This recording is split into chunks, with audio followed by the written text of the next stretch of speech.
2022년 베이징 동계올림픽이 막을 내렸습니다. 최근 몇 년 가장 논란이 되고 있는 올림픽이죠. 중공의 공식 발표에 따르면 동계올림픽에 참석한 국제고위 인사는 중공 관료 1명을 포함해 32명에 불과합니다. 내빈 중 중요한 외국 국가 원수는 푸틴이 유일했지만 푸틴은 중공의 체면을 충분히 세워주지 않았습니다. 개막식에 참석한 후 시진핑이 각국 인사를 위해 주최한 연회에 참석하지 않았고 서둘러 러시아로 돌아갔습니다. 중공의 입장에서 이 VIP의 가격은 너무나 비쌉니다. 푸틴은 베이징에 머무르는 동안 15건의 협력 문서에 서명했습니다. 그중 미국과 러시아 간의 석유 구매 협정만 해도 5천억 위안에 달합니다. 하지만 이는 중공이 선호하는 방식입니다. 예컨대 미국과의 무역 마찰이나 기타 분쟁을 완화해야 할 경우 대규모 대표단을 미국에 보내 수백억 달러에 달하는 상업 계약을 체결합니다. 이번에 중앙아시아 5개국 정상이 올림픽 개막에 참석한 것도 며칠 전 시진핑이 향후 3년간 이들 국가에 5억 달러의 무상 원조를 제공하겠다고 발표한 것과 무관하다고 보긴 힘듭니다. 스포츠 대회는 운동선수들의 무대이기 때문에 국가 원수나 관료가 오든 안 오든 상관없지만 중공은 이를 이용해 전 세계가 중국으로 몰려드는 장면을 연출하려다 실패했습니다. 이번에 중공은 바흐 IOC 위원장과 펑사이와의 만남을 주선했습니다. 물론 치밀하게 계획된 홍보 전략이었죠. 바흐는 앞서 펑사이와 영상통화를 했지만 영상을 공개하는 대신 중공의 입장을 대변하는 말로 상황을 무마하려 했습니다. 이 일로 인해 바흐의 신뢰는 크게 떨어졌죠. 그럼에도 불구하고 중공이 이렇게 한 데는 두 가지 이유가 있습니다. 첫째, 중공은 국제기구를 맹신하며 다른 사람도 그럴 거라고 생각합니다. 둘째, 스포츠계에서 지위와 명성을 가진 사람 중 바흐 이외에는 중공의 호응에 연기할 사람을 찾지 못한 겁니다. 2월 7일 펑사이는 베이징에서 프랑스 스포츠 전문 매체 레키프와 인터뷰를 가졌습니다. 당시 현장 사진에는 인터뷰 과정을 감시하는 사람의 모습이 명확히 드러났는데요. 사진에 찍힌 사람은 왕칸 중국올림픽위원회 사무국장으로 알려졌습니다.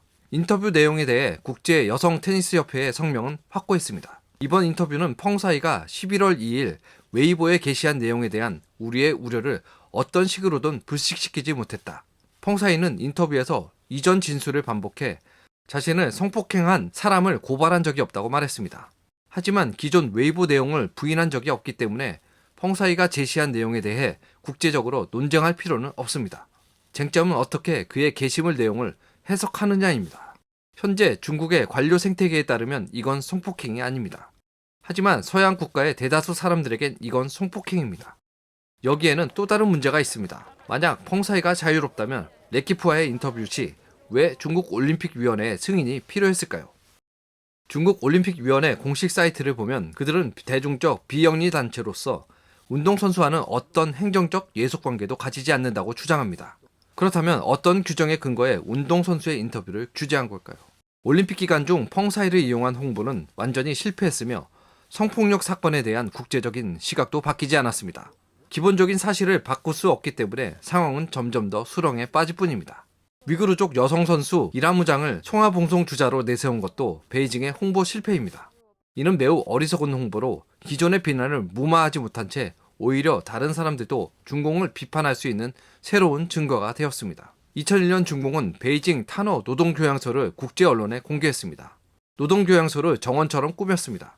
지난해에는 국제적인 비난에 대응하기 위해 신장 관련 뮤지컬을 발표했습니다. 이런 선전 정책은 황제의 새 옷과 같아서 일단 진실이 드러나면 국제적인 웃음거리가 됩니다. 중국에서 스포츠가 국가 시스템인 이유는 스포츠가 중공의 통치 정당성을 강화하는 데 기여하기 때문입니다. 중국으로 귀화한 미국 선수인 에일리 구아주이가 좋은 예입니다. 중공 역사에서 미국이나 주요 서방 국가에서 중공으로 넘어온 해외 화교는 내부 선전과 세뇌를 위한 강력한 도구가 됩니다. 하지만 스포츠 경기의 특성은 과학자들의 경우와는 차이가 있습니다. 승리하면 좋지만 패배하면 골치 아파집니다. 그들에 대한 찬사는 일반 선수의 경우를 훨씬 뛰어넘기 때문입니다. 그만큼 정치성이 매우 강한데 이는 피할 수 없습니다. 중공이 이런 사람들을 일반인으로 대우할 수 없기 때문이죠. 네덜란드 기자가 생방송 도중 여러 명의 보안 요원에게 둘러싸여 방송을 저지당하고 결국 강제로 끌려갔습니다. 네덜란드에서 방송을 진행하던 진행자의 매우 놀란 표정이 전 세계로 퍼져나갔죠. 베이징 당국이 이렇게 한 이유는 알 수 없지만 현장 상황이 전 세계에 방송돼 중공은 체면을 크게 구겼습니다. 중공이 언론 자유를 제약하고 공격하는 모습을 무료로 광고한 거나 다름없으니까요. 대회에 참가한 선수들의 불만은 더욱 커졌습니다.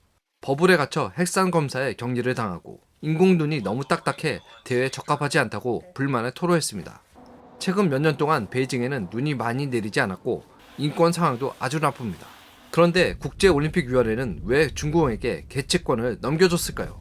이건 우리 모두가 가지는 의문입니다. 중공에게 2008년 올림픽이 굴기를 상징했다면 2022년 동계올림픽은 피할 수 없는 중공의 쇠락을 반영합니다. 이는 거금을 들여 거창하게 치른다고 숨길 수 있는 게 아닙니다. 겉으로 보기에 각각의 실수와 손실은 독립된 사건처럼 보이지만 연결해서 보면 결코 우연이 아닙니다.